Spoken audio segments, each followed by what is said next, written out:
We have been used to, over the last 100 years, to regard man just as part of the animal kingdom. But in each person there is this divine spark, the invincible spirit of man. And we can help this to unfold, develop, come to the fore. And it is for this invincible spirit of man that we have to fight. This expression, the invincible spirit, became a strong reality for me just during the past year. Because if you are educating youngsters and trying to educate them to go into a society who are not necessarily going to accept them, you have to be very sure of yourself and of the youngsters in order to dare to send them. And to believe in this invincible spirit means to give back to these young people the dignity of man.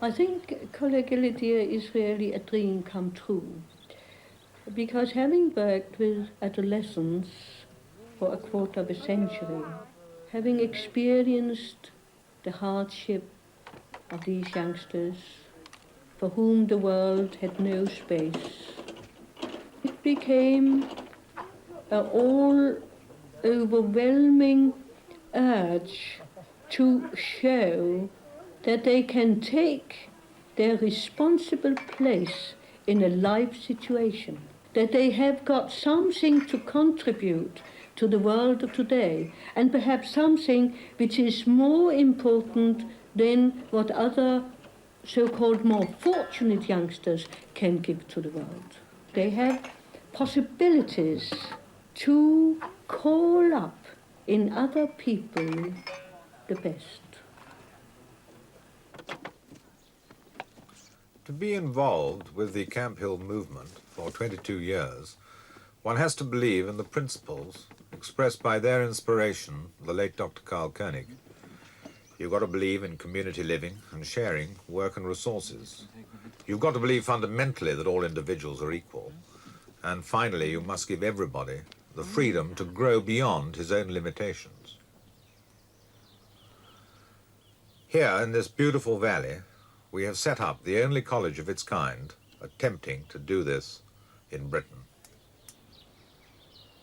Wales was chosen because we felt that in Wales craft industry still existed, and we also felt that in Wales they would appreciate what community life was all about, because we felt that you still had the small village community life in Wales, and therefore this would be a good area to go into to develop this type of project. When we first decided to go and set up Coleg Elidyr, we knew that we would have to form a total situation, a life situation, in and through which the young people could gain experience. And the experience is obviously gained from the doing to the understanding, and not like in ordinary schools where you go from the understanding to the doing. We follow the curriculum which is directed to the chronological age of the young person. You have to start there the young person is and develop from there, to make up for all that what they have missed out during their first years, which has been so difficult because all the hurdles they had to overcome. You see, you have got these two stratas. You speak to the true age of the young person in the subject matter, and you turn to the abilities when it comes to all the things where they have to do something. And so there is obviously, in a certain respect, no time limit for the development. My son Jonathan is 20 now, and he's been at the college here for 4 years. And before he came here, he was at a private school.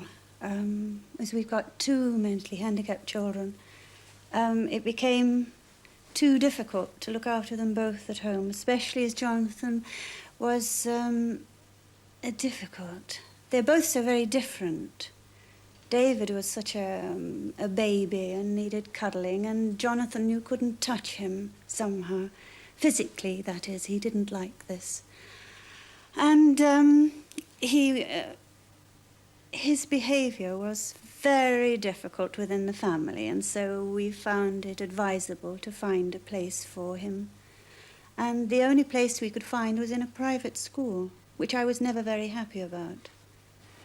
Well, as you know, Jonathan is here, and the way things are looking at the moment, Jonathan will be here for a further 2 years. And we hope, by Jonathan's efforts and our own efforts, we may be able to get Jonathan into the Camp Hill group.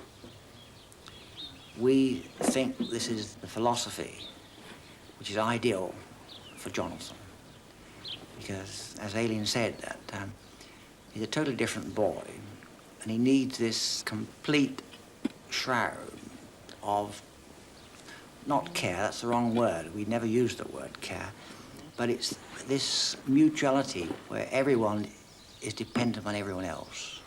And we feel that Jonathan will blossom and grow in this type of atmosphere.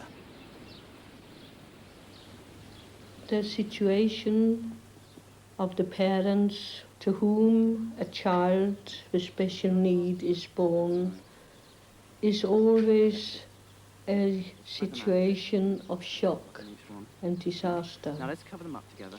And it depends entirely on how the parents accept the situation, if the child is going to be a burden or a blessing. And I remember many years ago, a young father came to us. His wife had just been delivered of a child with mongoloid features. And he came to ask what was going to happen.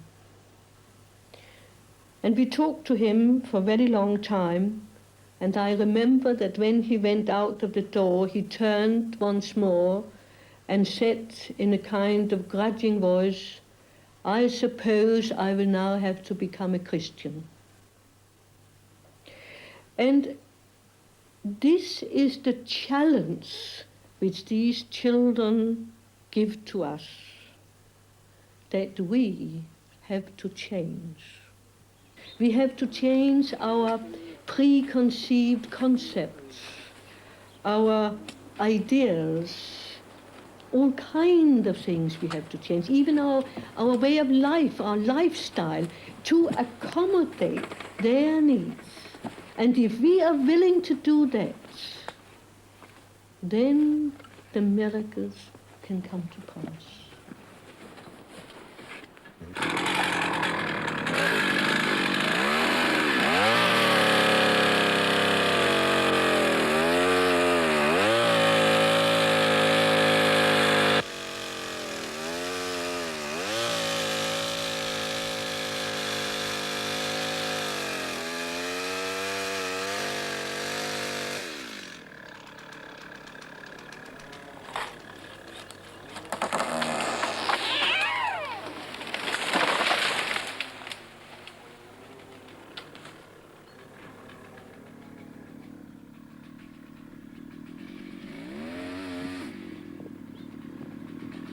We had, for instance, had a young boy who had gone through his whole childhood without learning to speak.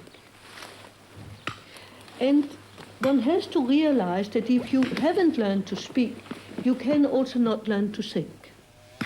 It just does not develop. but speech broke through. And I remember when I discovered it the first time, there was John. He was standing and sawing logs, and he had in his hand a piece which was too big for one and too small for two. Now, a month before, he would just have thrown it on the heap. He wouldn't have discovered it. But now he was in a dilemma, and seeing me, he said, "Too long." And I looked at him, and he said, "Must cut again." Now, that was the dawn of thinking. The miracle happened. And then it was also the moment where you could start to help him with the speech through exercises, through movement exercises, coordination exercises, because movement is obviously in all what we do. We have movement with our limbs, we speak through the movement of our larynx, and when it comes to it, we think through a still smaller movement.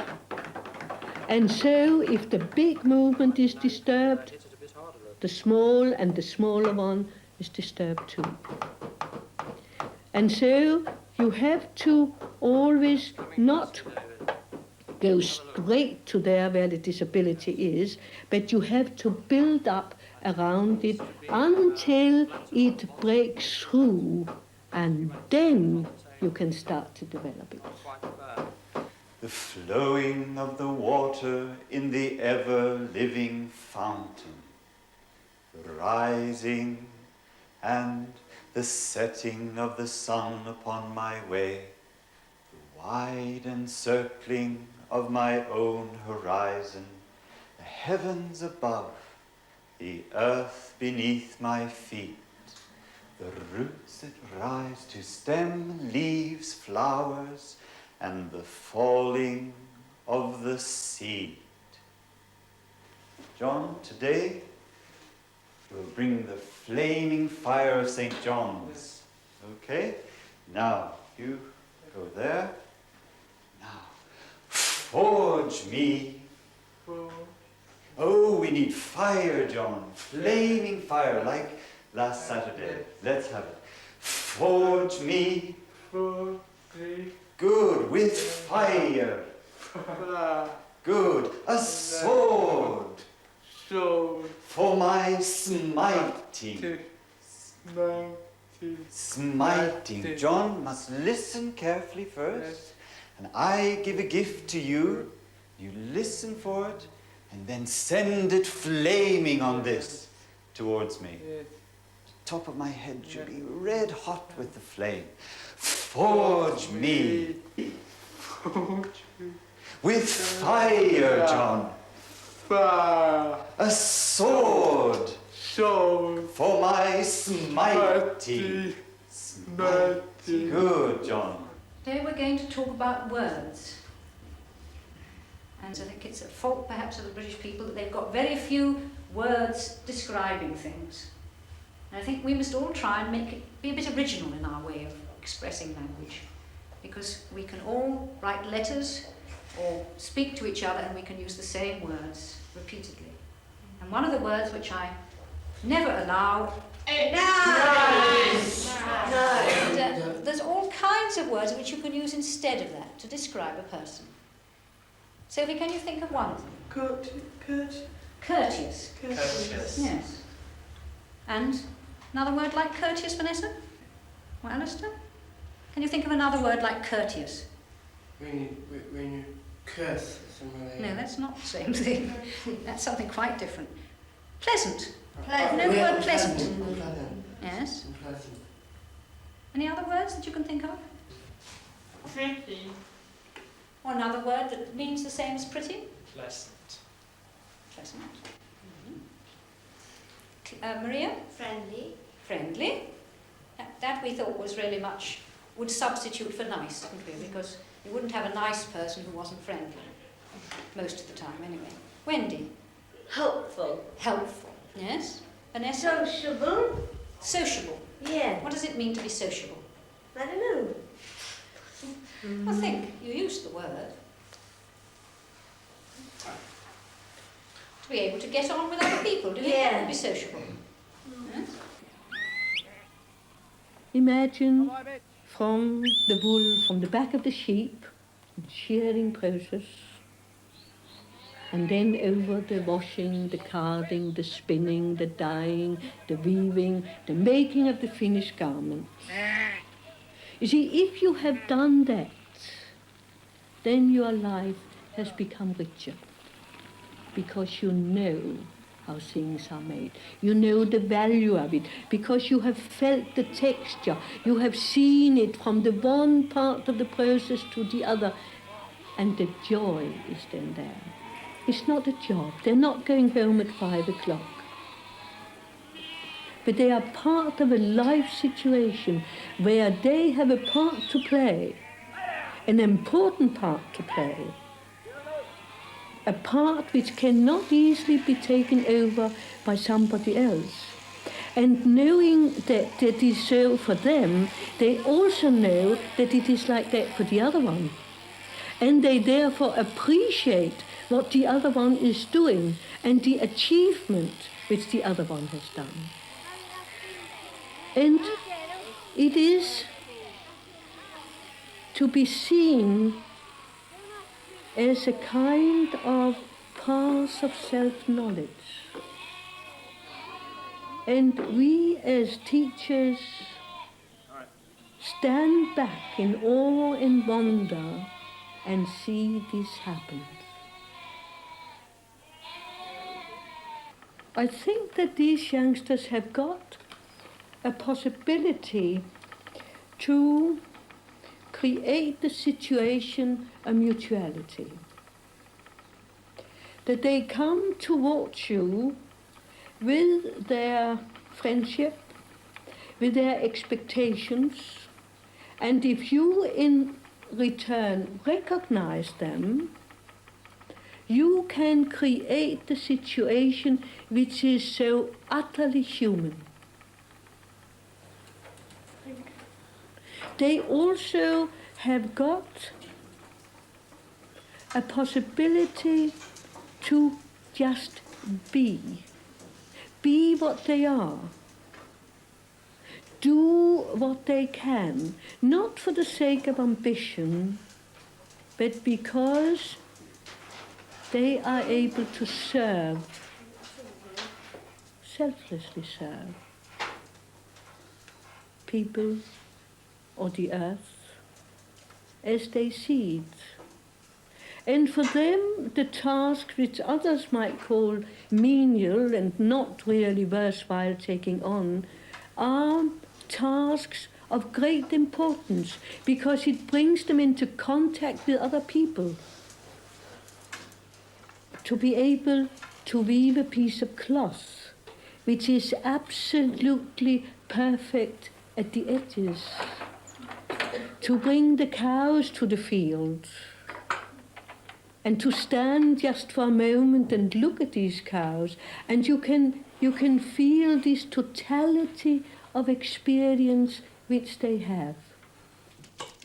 There is a basic aim in the life in such a place as ours, or a demand, perhaps one could say, to each individual, and that is the devotion to the small things, that everything matters. It matters how you set the table. It matters how you arrange your flowers. It matters how you do the washing up or how you make your bed.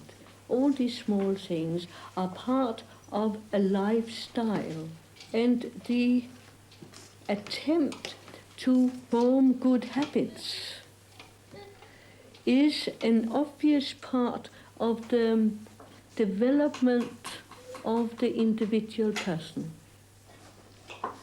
And only when these habits have become independent of the setting in which they have been learned, are they truly part of the person, him or herself. And they can then carry it back wherever they go as a strength.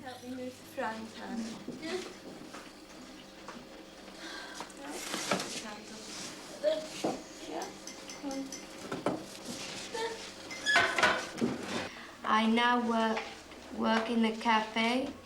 I work in the garden on Fridays, and then I help with the baking and cooking for the cafe, and serving customers, which I think is very nice to be able to meet all these people who come in. Great. Henry, is it more difficult to be in Cloncarrack than it was to be at the college? It is in a way because you have to learn how to keep your hands steady when you're serving, which when I was here, I kept shaking my hands. And now since I've been there, I've been able to have control of my hands, which I found very useful. Now I don't feel as nervous as I was. Are you also able to keep steady in your temper? Or do you get impatient? Sometimes I get a bit confused with the prices, and then have to keep control of writing down the amounts and adding up, which I find a little bit difficult. But since I've been there, I'm getting much easier at it now. I think I'll be looking forward to be able to deal in the money situation and things like that. You think you'll be all right? I think the money won't be the hardest, even the carrying I will find the hardest. No. I think it won't be at all. See, some have got difficulties with the one thing and others have got with the other.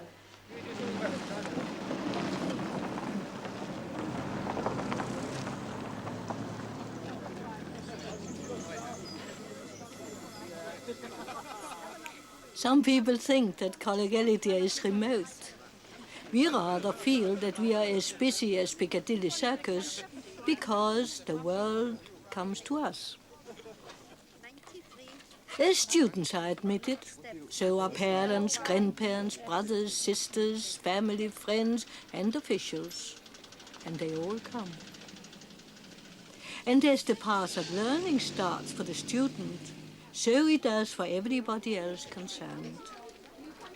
The path, which on all levels leads to greater self-awareness, greater self-knowledge, finally leads to greater understanding and concern for one's fellow man.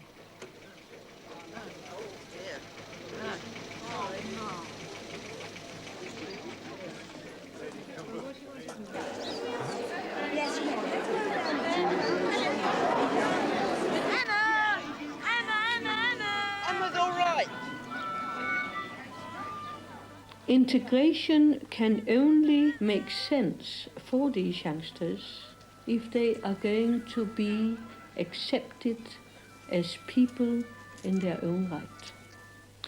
And it can only make sense if society is willing to accept them on all levels. Social, work level, so on. And society is obviously not yet ready for that. Too much prejudice, too little understanding, too much fear for the unknown. And this is really the reason why places like ours have to try to show who these youngsters truly are. I think that one's had a tremendous amount of doubts as to whether or not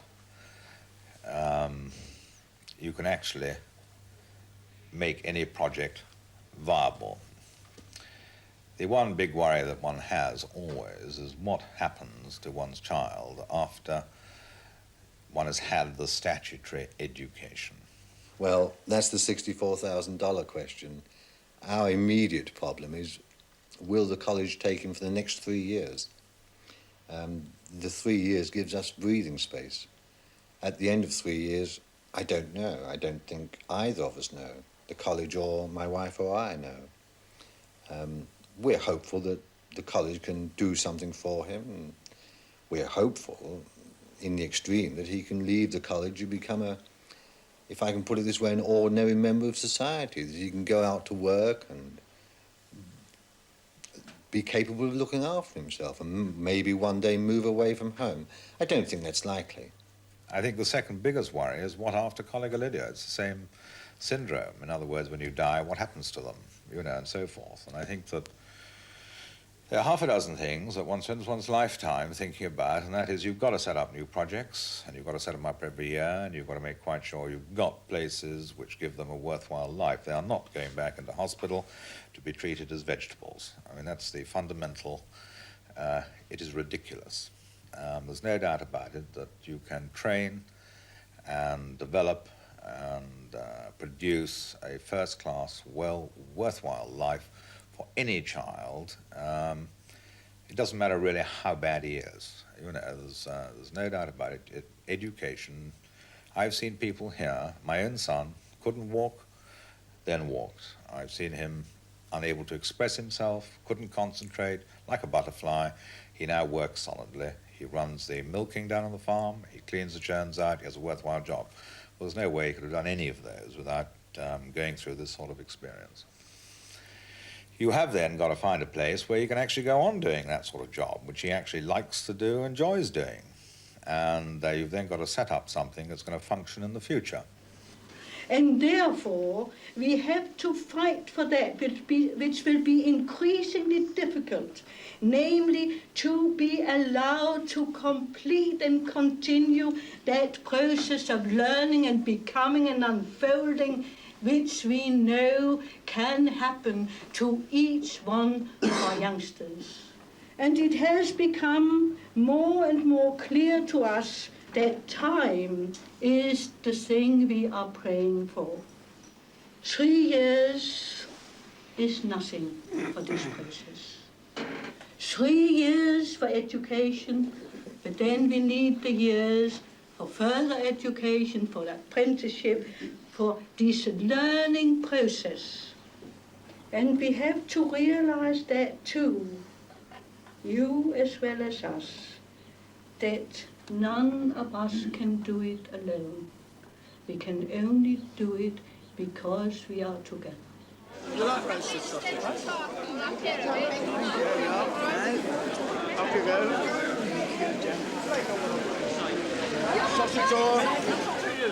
I saw you just now. Sausage on.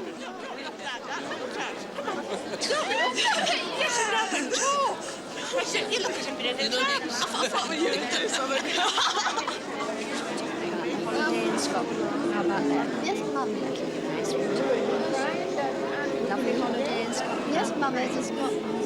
She's so excited. So fun.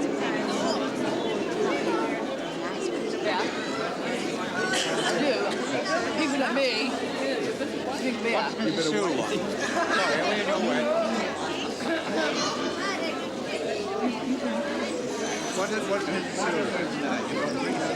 we've lost that.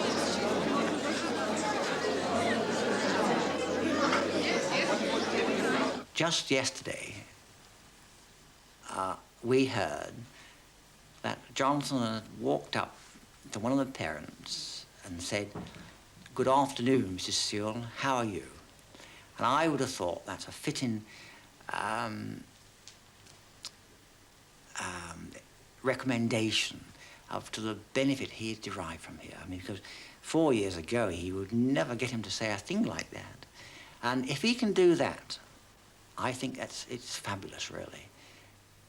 When we first came here, I used to, just the mere feeling of being in the garden and looking up at the hills, and I would think of that.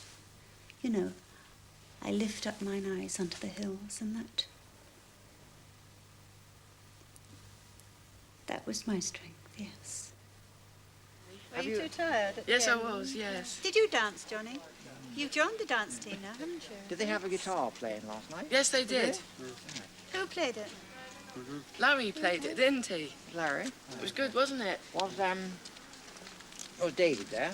Was he? David Wood in the forest? David Woodland and Woodland. Beata and Woodland. Yeah. Oh, yes. Yes. I wonder where David is. Chris is now in his first college here, sharing experiences with 14 other young people. He has started a path of learning which will change him, as it has changed other students. It will give him strength to meet whatever the world and life has in store for him. Straight from here, via Paddington, to Holyhead. That's the easiest way. Is he going to be on TV? Come on, we see you on the 17th. Come on. We see you on the 17th.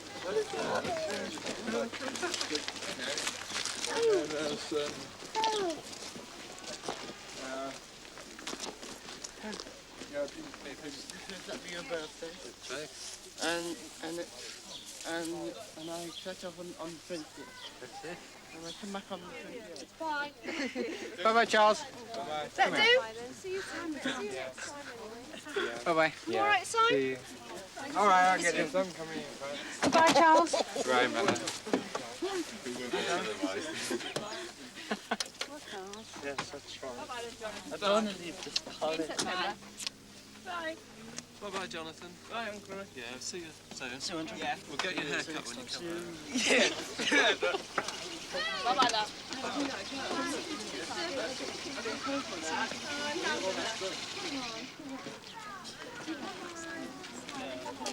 Take care. Bye there. Look after yourself. Because I've got the timetable.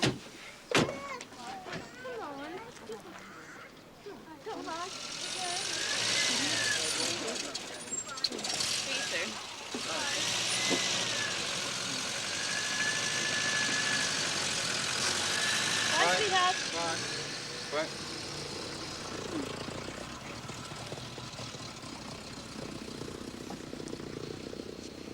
See you, Miss Mike. Bye, ma'am. Bye-bye. See you. Bye.